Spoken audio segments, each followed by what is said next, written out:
Բարև ձեզ հարգելի հեռուստադիտողներ, Factor TV-ն ուղիղ տեսակապով զրուցելու է անվտանգային հետազոտական քաղաքականության փորձագետ, քաղաքագետ Ռոբերտ Ղևոնդյանի հետ։ Ողջույն, պարոն Ղևոնդյան։ Բարև ձեզ։ Արդեն հայտնի է, քննչական կոմիտեն հայտնել է հետևյալը ուղիղ մեջբերում Սրբազան պայքար անունը կրող շարժման ղեկավարների մասնակիցների կողմից ահաբեկչության եւ իշխանության յուրացման նախապատրաստություն կատարելու դեպքի արդիվ նախաձեռնված քրեական բարույթի շրջանակում քննչական կոմիտեի ազգային անվտանգության ծառայության ՆԳՆ ոստիկանության աշխատակիցների համատեղ ջանքերով իրականացվել է 9 տասնյակ խուզարկություններ, հայտնաբերվել են հանցագործություններին առնչվող առարկաներ, փաստաթղթեր եւ քննչական կոմիտեն նկարներ է հրապարակել, որտեղ զենք զինամթերք կա, երևում են այդպիսի զենք զինամթերք եւ արդեն հայտնի է, որ նաեւ Բագրատ Գալստանյանին կալանավորելու միջնորդություն է ներկայացվելու դատարան, փաստաբանն ասել է, որ նա հրաժարվել է ցուցմունք տալ, նա ավելի վաղ իր տնից էր տարվել ազգային անվտանգության ծառայության աշխատակիցների կողմից, ինչպես է գնահատում այս իրադրությունը, պարոն Ղևոնդյան, ինչ է կատարվում ձեր կարծիքով։ Մի կարևոր բաղադրիչ կա, որին կարծես թե չեն անդրադառնում, եւ դա վերաբերում է այս իրավիճակի, այս պլանավորման աննախադեպ բնույթին։ Հայաստանի Հանրապետությունը 30 տարիների ընթացքում, 34 տարիների ընթացքում բազմաթիվ մարտահրավերների հետ է բախվել, սակայն բոլոր դեպքերում թե հոկտեմբերի 27-ի ահաբեկչությունը, թե օրինակ Նոր Նորքի խումբը, որը բացահայտվեց, եւ այլն են եղել նմանատիպ իրավիճակներ, բոլոր դեպքերում թիրախավորվել է կառավարությունը, կառավարության շենքերը, լրատվականներ են թիրախավորվել է օրինակ Նոր Նորքի խմբի դեպքում երկրի նախագահի ուղղաթիռը եւ այլն։ Այս դեպքում իրավիճակը մի փոքր այլ է։ Այս դեպքում թիրախավորվում են Հայաստանի Հանրապետության խաղաղ բնակիչները։ Տեսեք, ավտոբուսներ վառել, թունելներ պայթեցնել, մարդկանց գնդակարել եւ այլն, այս բոլորը վերաբերում են խաղաղ բնակչությանը, սա չի վերաբերվում քաղաքական գործիչներին, սա չի վերաբերվում մարդկանց, ովքեր իշխանություն զավթելու գործընթացում խոչընդոտ են, այսինքն նպատակի իրականացման համար այս դեպքում ծրագրավորվում էր ահաբեկչություն։ Եվ նման իրավիճակը նորություն է Հայաստանի Հանրապետության համար, իհարկե աշխարհի համար դա նորություն չէ, բազմաթիվ ահաբեկչություններ մենք տեսել ենք, շատ ցավալի ողբերգական իրավիճակներ ենք տեսել, սկսած սեպտեմբերի 11-ից մինչև այլ ահաբեկչություններ, բայց նման գործողություն Հայաստանի Հանրապետությունում այնել Հայաստանի բնակիչների կողմից, Հայաստանի քաղաքացիների կողմից առաջին անգամ է, որ պլանավորվում է իրականացնել։ Ես հուսով եմ, որ Հայաստանի հատուկ ծառայությունները հստակ տարաբաժանում կդնեն իրավական ձևակերպումների մեջ առաջին հերթին իշխանության զավթումը մեկ ինստիտուտ է իրավական, ահաբեկչությունը երկրում բոլորովին այլ ինստիտուտ է, եւ սա արդեն քաղաքական հարց չէ, սա արդեն քաղաքական պայքարի հարց չէ, սա Հայաստանի Հանրապետությունում պետական կարգը փլուզելու հարց չէ, սա Հայաստանի Հանրապետության խաղաղ բնակիչներին ֆիզիկապես վնասելու խնդիր է, ինչը դուրս է գալիս ընդհանուր առմամբ քաղաքական դաշտի տրամաբանությունից։ Ես կարծում եմ Հայաստանի իշխանությունները շատ մեղմ են իրականում, ընդամենը 5 կալանավորված անձ կա, ինչքանով ես տեղյակ եմ, ինչ նոր մենք նկարում ենք այս պահի դրությամբ եւ սա շատ քիչ է հաշվի առնելով այն մասշտաբները, որոնք որ ըստ ամենայնի պետք է որ լիներ եւ բոլոր մարդիկ, ովքեր առնչություն ունեն նմանատիպ պատրաստությունների հետ, նրանք պետք է ուղղակի հնարավորություն չունենան ազատորեն գործել, հակառակ դեպքում Հայաստանի ցանկացած քաղաքացի չի կարողանա իր երեխային դպրոց ուղարկել կամ խանութ ուղարկել, վախենալով որ նա կարող է դառնալ ահաբեկչության զոհ։ Այսինքն այլ խոսքով Հայաստանը այսպիսով փորձեր արվում կամ պլանավորվում էր վերածել Սիրիայի, Իրաքի կամ նմանատիպ ինչ-որ պետության, որտեղ ամենայն հարգանքով նրանց նկատմամբ, որտեղ սովորական բան է փողոց դուրս գալիս, հետո դու չվերադառնա։ Բայց եթե իշխանափոխություն է ծրագրվել, ասենք սովորական քաղաքացիների թիրախավորելը, դա ինչպես կարող է նպաստել իշխանափոխության։ Ես այս հարցը ոչ հաստատման կոնտեքստում եմ հնչեցնում, ոչ հերկման կոնտեքստում տրամաբանությունը որը կարող է լինել նման պարագաներում թիրախավորել սովորական քաղաքացիների եւ ոչ ենթադրենք իշխանության ներկայացուցիչների պետական շենքեր եւ այլն եւ այլն։ Տեսեք, նույն տրամաբանությունն է, ինչու եմ ես ասում սա ահաբեկչություն է, նույն տրամաբանությունն է, ինչ միջազգային ահաբեկչության դեպքում։ Սեպտեմբերի 11-ին, երբ թիրախավորվել էին Նյու Յորքի հայտնի երկնաքերերը, այնտեղ կառավարության անդամներ չէին նստած, նույնիսկ որոշումներ կայացնողներ չէին նստած, այնտեղ սովորական քաղաքացիներ էին, բիզնեսմեններ էին եւ այլն, ովքեր մահացան, զոհվեցին, որովհետև ահաբեկիչները ցանկանում են ինչ-որ բան ապացուցել, ինչ-որ բան ցույց տալ։ Նույն կերպ այստեղ խաղաղ բնակիչների թիրախավորում, կարգի երկրում տրող կարգի խաթարում, որը պետք է թույլատնի իշխանությունների դիրքերը եւ դրա արդյունքում նրանք այլ ճանապարհներով կարողանան իշխանություն ձեռք բերել, իշխանության դիրքերի թույլատրում, որի համար որպես թիրախ ընտրված են Հայաստանի Հանրապետությունում իշխանությունների հետ շատ դեպքերում որևէ առնչություն չունեցող մարդիկ։ Քննչական կոմիտեն այս պայդրությամբ հայտնել է, որ քննիչի միջնորդության հիման վրա դատախազը որոշել է 16 անձի նկատմամբ հանրային քրեական հետապնդում հարուցել, որոնք բավարարվել են այս պայդրությամբ 14 հոգի ձերբակալվել է, ես հեռուստադիտողին կարող եմ նշել, որ հետագայում իհարկե թիվը կարող է աճել, որովհետև մենք գործ ունենք այս պայդրությամբ իրականացվող խուզարկությունների հետ մարդկանց տներում եւ ըստ էության նշվում է, որ պլանավորվում են Հայաստանում իրականացնել ահաբեկչական եւ իշխանությունը զավթելուն ուղղված գործողություններ եւ նոյեմբեր ամսից սկսած նպատակադրել է իշխանությունը ստանձնելու գործընթաց իրագործել անթույլատրելի եղանակով ըստ իրավապահների սա Բագրատ Գալստանյանին է վերագրվում, բայց արդեն ընդդիմադիր գործիչներ կասկածի տակ են դնում ձայնագրությունները, որտեղ խոսք է գնում այսպես ենթադրյալ սպանությունների մասին։ Ինչ եք մտածում, պարոն Ղևոնդյան, օրինակ նշվում էր, որ Գառնիկ Դանիելյանը դաշնակցական, որ արհեստական բանականությամբ ամեն ինչ կարելի է ստեղծել, ձայն ստեղծել եւ այլն, եւ նա չի սխալվում իրականում, կարելի է այդպիսի բան արել, բայց մենք ինչպես հասկանանք այս դեպքում արդյոք այդ իրավիճակն է։ Լավ կլիներ Գառնիկ Դանիելյանի ժամանակին արհեստական բանականությամբ ստեղծեին, որպեսզի նման անհեթեթություններ դուրս չտար։ Զուտ միայն ուշադրություն դարձնելով եւ լսելով ձայնագրությունները եւ հետևելով բացարձակապես միայն հանրային հասանելիության տարածքում գտնվող իրադարձությունների զարգացմանը, նրան ինչի մասին խոսում են, ինչը բացահայտվել է, ակնհայտ է դառնում, որ այն ամենը, ինչ ցանկանում էին նրանք անել, ապացուցված է փաստացի այն ամենով, ինչը բացահայտվել է, այսպես ասենք։ Ձայնագրություններում մեզ հասանելի խոսակցությունները, մեզ հասանելի պայմանավորվածությունները սկսել էին կատարածվել։ Կային գործողություններ, որոնք որ մենք տեսնում էինք արդեն։ Երեք այն պլանը, որը հրապարակվեց, իհարկե շատ պարզունակ էր եւ չէր արտացոլում իրականում հավանաբար չեղելու համար էր դաշնետված, չէր արտացոլում իրականում իրավիճակը, որը պետք է ձևավորվեր, բայց այսօր արդեն այն ամենը, ինչ բացահայտվել է, ինչ որ մարդկանց ցույց է տալիս, ամբողջացնում է, լրացնում է պատկերը։ Խոսել այն մասին, թե կարելի արհեստական բանականության միջոցով ինչ-որ մի բան ձևավորել եւ դրա հետևանքով են ինչ-որ մեկի տնից ինչ-որ մի տեխնիկա հայտնաբերել կամ խմբեր հայտնաբերել, որոնք ձևավորվել են եւ այդ խմբերը փաստացի գործողություններ պետք է իրականացնեին, մեկը մյուսի հետ որևէ առնչություն չունեցող բաներ են եւ մյուս կողմից ընդդիմադիրները ընդդիմադիրներից այլ բան չէր սպասվում, նրանք իհարկե չէին խոսելու այն մասին, թե սխալվել ենք, սխալ մարդկանց ենք աջակցել եւ այլն, դա բացարձակապես չի մտնում ընդդիմադիր դաշտում գործող անձանց գործողությունների տրամաբանության մեջ, նրանց համար նրանք միշտ ճիշտ են։ Ես ճիշտ ասած այս առումով շատ մեծ նմանություն եմ տեսնում երրորդ նախագահի հետ, երրորդ նախագահի եւս իր կառավարման ընթացքում եւ դրանից հետո էլ որևէ դեպքում որևէ հարցում չի նշել թե ես սխալվել եմ,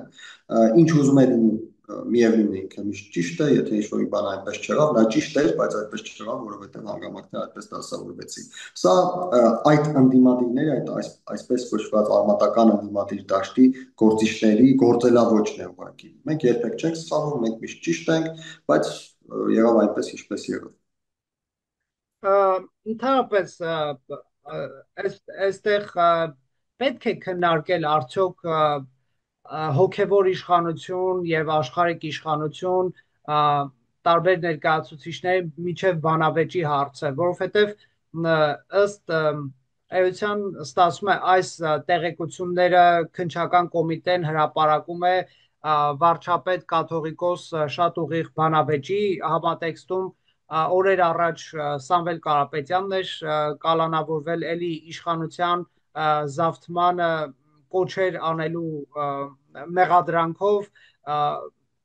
եւ այլն, այն կարող եք ասել, սա մեր ներքին ներքաղաքական վերջին բանավեճի հետ կապ ունեցող իրավիճակ է, թե սա լրիվ առանձին թեմա է։ Ինչ եք դուք մտածում։ Չեմ կարծում, որ Հայաստանի Հանրապետությունում գոյություն ունեն գործընթացներ, որոնք մեկը մյուսի հետ ընդհանրապես առնչություն չունեն։ Ակնհայտորեն այդ գործընթացները փոխկապված են լինում։ Այլ հարց է, լսում եք ինձ, Ռոբերտ։ Այո, իհարկե, լսում եմ։ Այլ հարց է, որ գործընթացները կարող են չկառավարվել մի կենտրոնից, գործընթացները կարող են առանձին ճյուղերի կողմից առանձին կազմակերպում, իրականացում ունենալ, բայց դա չի նշանակում, որ մյուս ճյուղերը, այսպես ասենք, դժգոհ կլինեին, եթե այդպես ընթանային գործընթացները տեսեք, իհարկե կան ընդդիմադիր դաշտում, նույն արմատական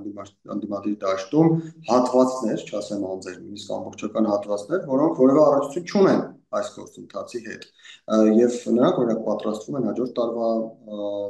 խորհրդարանական ընտրություններին, նրանք իրենց քաղաքական գործընթացներն են հարուցում, իրենց տրամաբանությամբ են աշխատում եւ այլն, բայց ես չեմ կարծում, որ այդ դաշտում կա որևէ մեկը, որը դժգոհ կլիներ, եթե այս գործընթացը իրականություն դառնար եւ իշխանությունը փոխվեր, որովհետեւ մենք տեսել ենք, որ այդ դաշտում գտնվող անխտիր բոլոր անձինք ամեն գնով ցանկանում են Հայաստանի Հանրապետությունում իշխանությունը փոխել եւ իրենք գալ իշխանության եւ երբ ասում եմ ամեն գնով, այդ ամեն գինը կարող է լինել Հայաստանի խաղաղ քաղաքացիների կյանքերը, այդ գինը կարող է լինել Հայաստանի պետականությունը, այդ գինը կարող է լինել Արցախը, որը եղավ արդեն, այդ գինը կարող է լինել Սյունիքը, որը նրանք պատրաստ կլինեն հանձնել միայն թե մնացած հատվածում ինչ որ կարգավիճակով որոշումների կայացման հարցում վճռական ձայնի իրավունք ունենան եւ այս տրամաբանության մեջ իհարկե նրանք դեմ չէին լինի, բայց չի կարելի կարծել, թե ինչպես ասացի, բոլորը այս գործընթացի մասնակից են կամ նույնիսկ այս գործընթացի մասին տեղյակ են։ Շատ լավ, Ռուսաստանի Դաշնությունն է արձագանքել այս իրավիճակին եւ Կրեմլի խոսնակ Պեսկովը հայտարարել է Ռուսաստանը շահագրգռված է Հայաստանում կայունության եւ օրինականության պահպանմամբ, նա պատասխանել է Հայաստանում հեղաշրջման պլանավորման մասին իշխանությունների պնդումների վերաբերյալ լրագրողների հարցերին,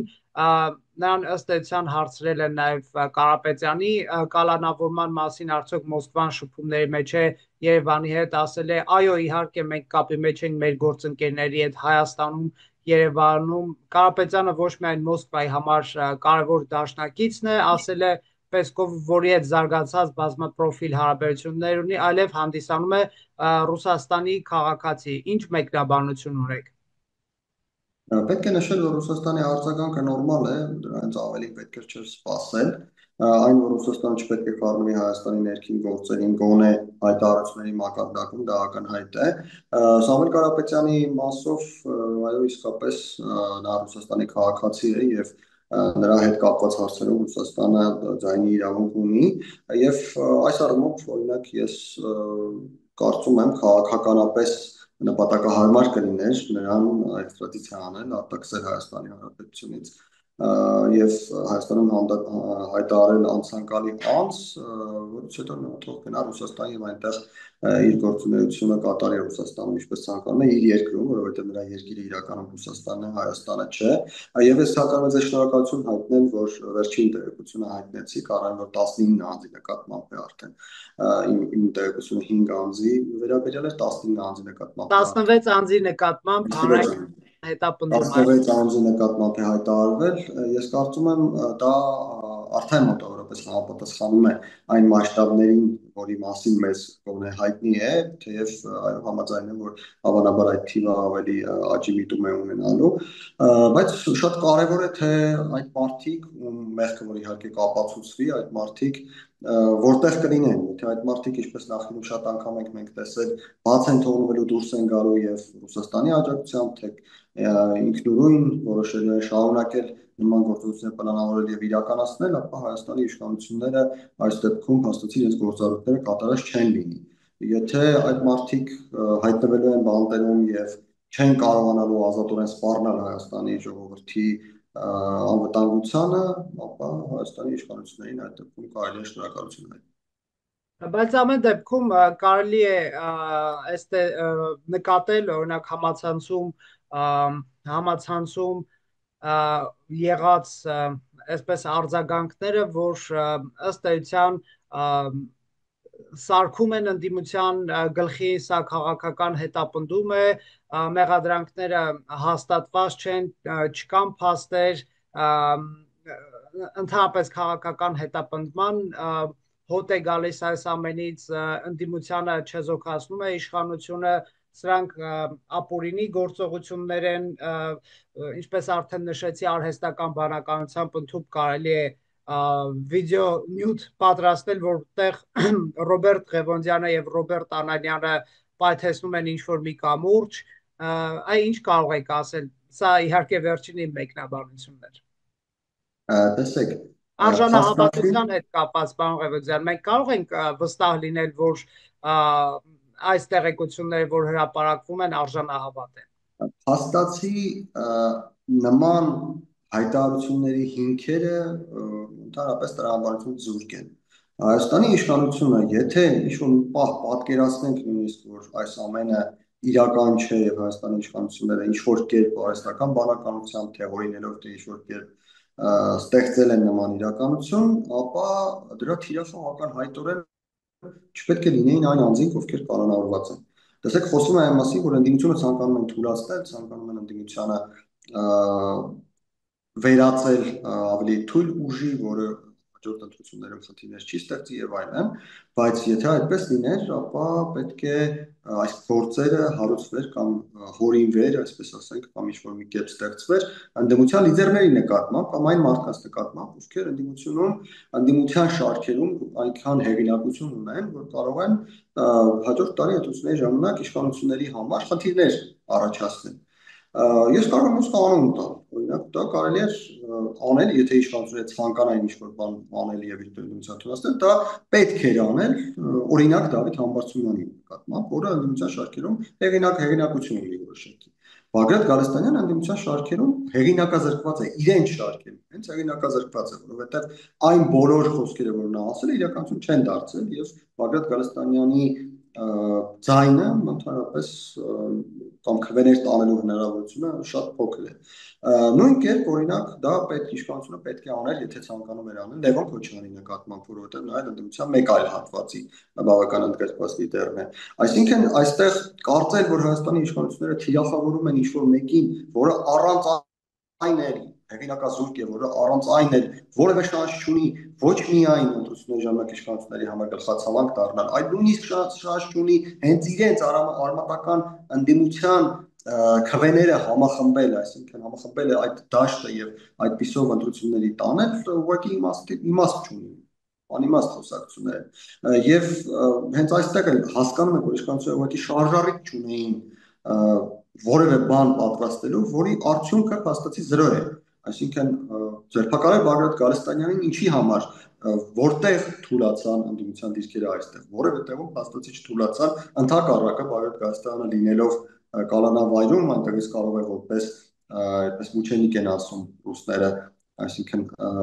տանջված մարդ, ընդդիմության տանջված լիդեր հանդես գալ, պաշտպանել օրինակ այն մարդկանց, ովքեր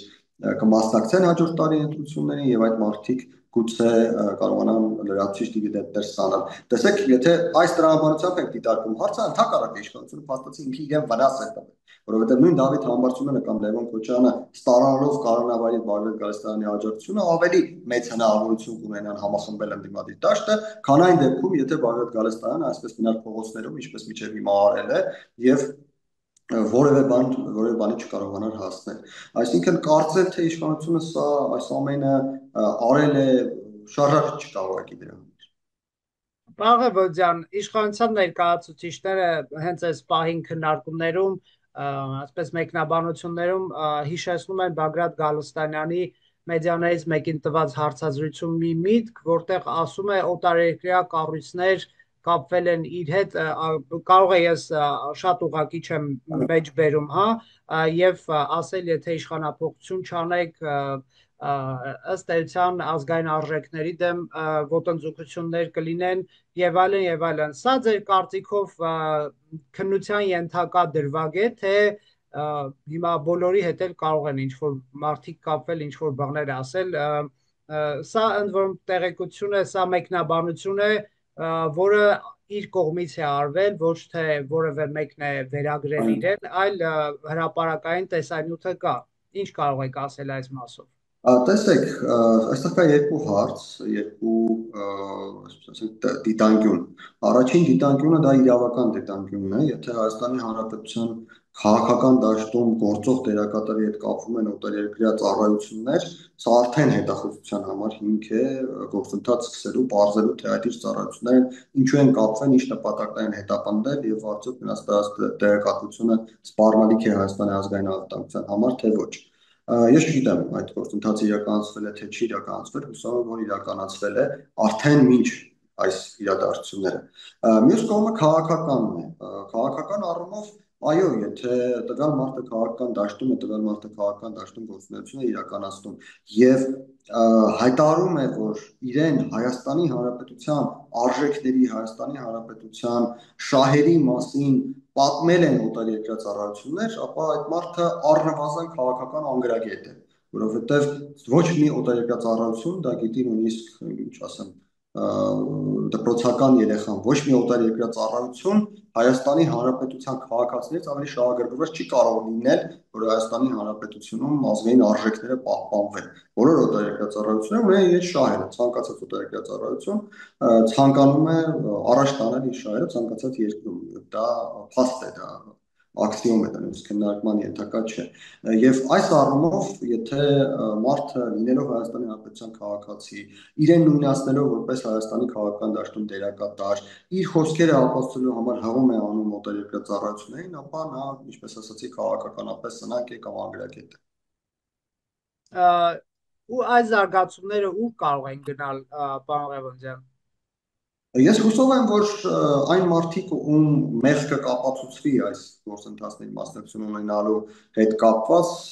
կազատազրկվեն, որովհետև ինչպես ասացի, հակառակ դեպքում Հայաստանի Հանրապետության քաղաքացիները չեն կարող իրենց անվտանգ զգալ հասարակ տնից խանութ գնալիս եւ վերադառնալիս։ Քաղաքական առումով կարծում եմ էական ազդեցություն այս զարգացումները իշխանություն, ընդդիմություն հարաբերակցության վրա չեն ունենա։ Ինչ կապված է 2026 թվականի ընտրությունների հետ ակնհայտ է, որ այս քաղաքական ուժը, այսինքն արմատական անդիմադիրները որևէ շանս չունեն իշխանություններին ձեռնոց նետելու առաջին տեղի համար պայքարում, խոսքը չի գնում իշխանություն կազմելու մասին, խոսքը գնում է առաջին տեղի համար պայքարին եւ Հայաստանի ներկայ իշխանությունները ակնհայտորեն կրկին առաջին տեղում են հայտնվելու ընտրությունների արդյունքում, իհարկե եթե ֆորս մաժորը չլինեն, աստված չանի պատերազմ կամ այլ աղետներ եւ այլն, եւ այստեղ հարցը մնում է միայն այն, թե ընտրություններից հետո ինչպիսի կառուցվածք կլինի ազգային ժողովում, ով ում հետ կոալիցիա կարողանա կազմել եւ դրա արդյունքում ինչպիսի իշխանություն կունենանք, սա իհարկե փաստ չէ, բայց փաստը մեկ բան, գոնե վերլուծության արդյունքները ցույց են տալիս, որ առաջին տեղի համար փաստացի պայքար չկա, գոնե այսօր չկա քաղաքական ուժ, որը կարողանա ձեռնոց նետել իշխանություններին։ Իսկ այս զարգացումները էականորեն այդ հարաբերակցության վրա չեն ազդի, որովհետև ինչպես նշեցի, զարգացումների էպիկենտրոնում երկրորդական դերակատար է արևադական ընդդիմադիրների, որը իրականում որևէ շանս չուներ լինելու միասնական թեկնածու կամ նման ինչ-որ մի բան, եւ մյուս կողմից էլ ձերբակալված անձինք նույնպես պատգամավորներ չեն, քաղաքական ուժերի ամենավառ ներկայացուցիչներ չեն եւ այլն, այսինքն մենք կարող ենք ասել, որ սա շարքային հանցագործության բացահայտում է քաղաքական իմաստով, իրավական իմաստով իհարկե, ինչպես ասացի, աննախադեպ ահաբեկչության բացահայտում է, որը պետք է այդպես արմատից կտրել հենց այսօր, թե չէ Հայաստանը կվերածվի, չգիտեմ, ինչպես ասացի, Սիրիայի, Իրաքի կամ նման որևէ պետության։ Մինչդեռ պարոն Գալստանյանը ասում էր. «Չարիք, լավ լսի, ինչ էլ որ սարքելու լինես, ինչ էլ որ ուզում ես անել, քեզ շատ քիչ ժամանակ է մնացել, դիմացի կգանք»։ Սա այն ժամանակ էր ասում, երբ որ ԱԱԾ աշխատակիցները նստեցնում են նրան Toyota Magnish-ի ավտոմեքենա եւ տանում քննչական կոմիտե, ինչպես նշեցի, ըստ էության փաստաբանի տվյալներով կալանավորման միջնորդություն է ներկայացվելու։ Հուսանք պարոն Գալստանյանը հերթական անօրինական գործողությունը եթե իրականացրել է, եթե պլանավորել է եւ եթե ապացուցվի մեղքը, ապա բավական երկար ժամանակ հնարավորություններ չի ունենալու ազատորեն ասելու այն ինչ ցանկանում է եւ ինչու հերթական, որովհետեւ մեկ անգամ նա արդեն հանցագործություն կատարել է նախորդ տարի հունիսի 12-ին հարձակվելով ոստիկանների պատնեշի վրա, որի համար ներեցին նրան փաստացի Հայաստանի իրավապահ մարմինները, չգիտեմ թե ինչ օրինակ, եթե ես այդպիսի բան անեի, ես հավանաբար կհայտնվեի ճակատամարտների հետևում։ Այս անգամ հուսանք, որ կգնահատվի հանրորեն շատ ավելի վտանգավոր նրա կատարած գործողությունը, եթե իրականում կատարել են նորից նշենք եւ նման հայտարարությունները ինչպես եւ այժմ են որակվում, դրանից հետո եւս որակվեն որպես հուսահատության ճիչ։ Պարոն Ղևոնդյան, փաստորեն դուք ֆիքսում եք, որ սա խորհրդանական ընդդիմության հետ կապ չունի։ Ես չեմ ասում խորհրդարանական ընդդիմության հետ կապ չունի, ես ասում եմ, որ ընդդիմության ոչ ամբողջ նշված հատվածի արմատական ընդդիմության ոչ ամբողջ կազմն է մասնակցում այս գործընթացին կամ որևէ կերպ առնչություն ունի այս գործընթացի հետ եւ դա նորմալ է, որովհետեւ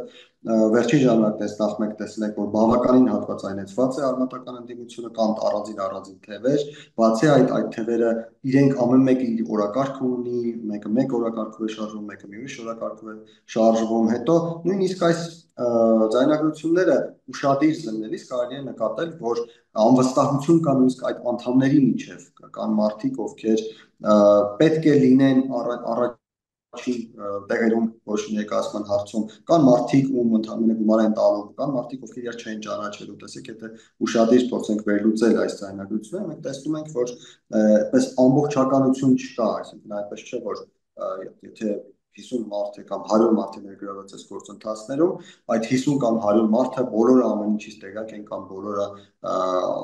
մասնակցում են պլանավորում իրականացնել են իհարկե իրավապահ մարմինները ամեն մեկի մեղքի բաժինը կհաշվարկեն, բայց իհարկե կլինեն նաև մարդիկ, ովքեր որևէ առնչություն չեն ունեցել այս գործընթացի հետ, տեղյակ եղել են, չեն եղել, դա արդեն նորից իրավապահ մարմինները կպարզեն եւ ես կարծում եմ, որ խորհրդարանական ընդդիմության գոնե ոչ բոլոր ներկայացուցիչները կամ ներկայացուցիչներից շատերը որևէ կապ չունեն այս գործընթացի հետ, այլ հարց է, իմացել են թե չեն իմացել, դա արդեն չգիտենք, այնքան էլ էական չէ այս համատեքստը։ Շատ լավ, պարոն Ղևոնդյան, շնորհակալ եմ այս հարցազրույցի համար, անպայման կհետևենք, նաև հեռուստադիտողներին առաջարկում եմ այս թեմայով վերջին տեղեկությունները փնտրել Factor TV-ի կայքում Factor AM, ինչպես նաև մեր YouTube-յան ալիքում։ Շնորհակալություն կրկին, հարգելի հեռուստադիտողներ, զրուցում էինք ուղիղ տեսակապով անվտանգային հետազոտական քաղաքականության ինստիտուտի փորձագետ, քաղաքագետ Ռոբերտ Ղևոնդյանի հետ։